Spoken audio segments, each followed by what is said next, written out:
ओम नमः शिवाय। महाशिवरात्रि व्रत कथा। महाशिवरात्रि की पौराणिक कथा के अनुसार एक चित्रभानु नामक का शिकारी था जो पशुओं की हत्या करके अपना परिवार चलाता था। उसके ऊपर एक साहूकार का कर्ज था, लेकिन कर्ज न चुका पाने के कारण क्रोधित साहूकार ने उसे शिव मठ में बंदी बना लिया।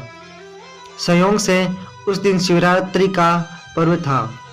बंदी रहते हुए शिकारी ने मठ में ही शिव संबंधी धार्मिक बातें सुनी। वही उसने शिवरात्रि व्रत की कथा भी सुन ली।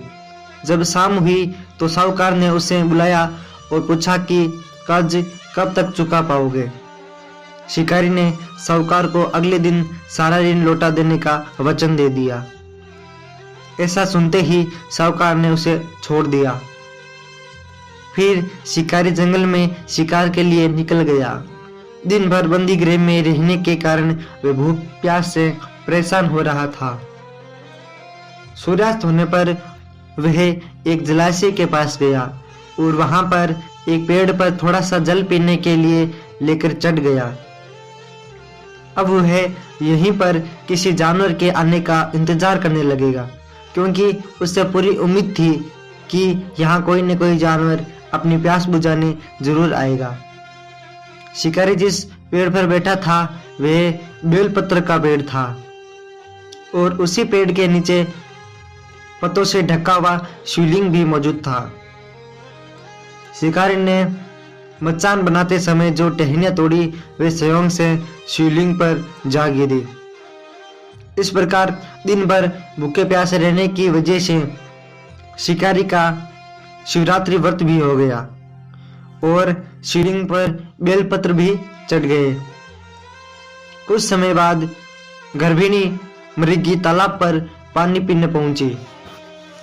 शिकारी ने तुरंत ही धनुष पर तीर चढ़ा दिया और उसने जो ही पतंगियां खींची, उसके हाथ से धक्के से कुछ पत्ते और जल की कुछ बूंदे पेड़ के नीचे बने शिवलिंग पर जा गिरी और अनजाने में ही शिकारी की पहले पहर की पूजा हो गई। मृगी शिकारी से बोली, मैं गर्भिणी हूँ, शीघ्र ही प्रसव करूंगी। तुम इस तरह एक नहीं बल्कि 2 जीवों की हत्या करोगे, जो ठीक नहीं है। मैं बच्चे को जन्म देकर तुम्हारे समक्ष अवश्य प्रस्तुत हो जाऊंगी, तब मुझे मार लेना। शिकारी ने प्रत्यंचा ढीली कर दी और मृगी को जाने दिया। कुछ ही देर बाद एक और मृगी उधर से निकली। शिकार ने तुरंत ही धनुष पर बाण चढ़ाया और फिर से उससे कुछ बेलपत्र नीचे शिवलिंग पर जा गिरे और अनायास ही शिकारी की दूसरे प्रहर की पूजा संपन्न हो गई। तब शिकारी को देख मृगी ने विनम्रता पूर्वक निवेदन किया कि मैं थोड़ी देर पहले ऋतु से निवृत्त हुई हूँ, कामातुर वीरणी हूँ, अपने प्रिय को खोज रही हूँ। मैं अपने पति से मिलकर शीघ्र ही तुम्हारे पास आ जाऊंगी। शिकारी ने उसे भी जाने दिया। रात्रि का आखिरी पहर बीत रहा था। तभी एक और मृगी अपने बच्चों के साथ शिकारी के पास से निकली। शिकारी धनुष पर तीर चढ़ाकर छोड़ने ही वाला था कि मृगी बोली कि मुझे अभी मत मारो, मैं इन बच्चों को इनके पिता के हवाले करके लौट आऊंगी, तब तुम मुझे मार लेना। शिकारी हंसा और बोला, सामने आए शिकार को मैं कैसे छोड़ दूं? इससे पहले भी मैं 2 शिकार को खो चुका हूं। मेरे बच्चे घर पर भूख प्यास से तड़प रहे होंगे। इस पर मृगी ने कहा, जैसे तुम्हें तुम्हारे बच्चों की ममता सता रही है, ठीक वैसे ही मुझे मेरे बच्चों की फिक्र है।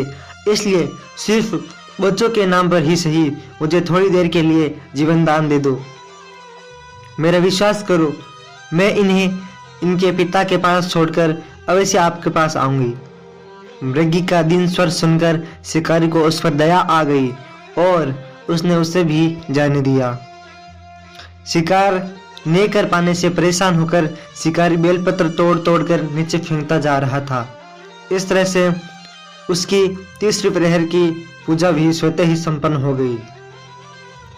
वो फटने को थी तो उसने एक हष्ट पुष्ट मृग को उसी रास्ते पर आते देखा। शिकारी ने सोच लिया था कि इस बार शिकार हाथ से नहीं जाने दूंगा। शिकारी की तनी प्रत्यंच देखकर मृग ने विरत स्वर में बोला, भाई, यदि तुमने मेरे से पूर्व आने वाली 3 मृगियों और उनके बच्चों को मार डाला है तो मुझे भी तुरंत मार दो, ताकि मुझे उनके वियोग की पीड़ा न सहनी पड़े, क्योंकि मैं उन मृगियों का पति हूँ। यदि तुमने उन्हें जीवन दान दे दिया है तो मुझे भी कुछ पल के लिए जीवन दान देने की कृपा करो। मैं उनसे मिलकर तुम्हारे समक्ष उपस्थित हो जाऊंगा। मृग की बात सुनकर शिकारी ने सारी कथा मृग को सुना दी। तब मृग ने कहा कि तीनों पत्नियों जिस प्रकार प्रतिज्ञाबद्ध होकर गई है, वे मेरी मृत्यु से अपने धर्म का पालन नहीं कर पाएगी। इसलिए जैसे तुमने उन पर विश्वास कर उन्हें छोड़ दिया, ठीक वैसे ही मुझे भी जाने दो। मैं उन सभी को लेकर तुम्हारे सामने शीघ्र ही उपस्थित होऊंगा। उपवास, रात्रि जागरण और शिवलिंग पर बेलपत्र चढ़ाने से शिकारी का हिंसक हृदय अब निर्मल हो गया था। अब उसके हाथ से धनुष और बाण छूट गया और उसने उस मृग को भी जाने दे दिया।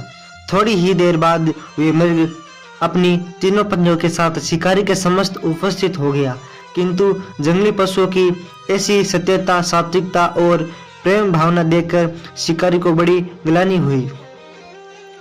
उसके नेत्रों से आंसू की धारा बहने लगी।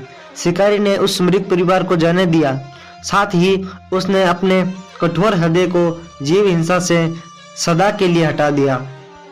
भगवान शंकर ने प्रसन्न होकर उस शिकारी को अपने दिव्य स्वरूप में दर्शन दिए और उसे सुख समृद्धि का वरदान दिया। इस प्रकार महाशिवरात्रि पूजन पौराणिक व्रत कथा संपन्न हुई। ओम नमः शिवाय। ओम नमः पार्वती पते हर हर महादेव।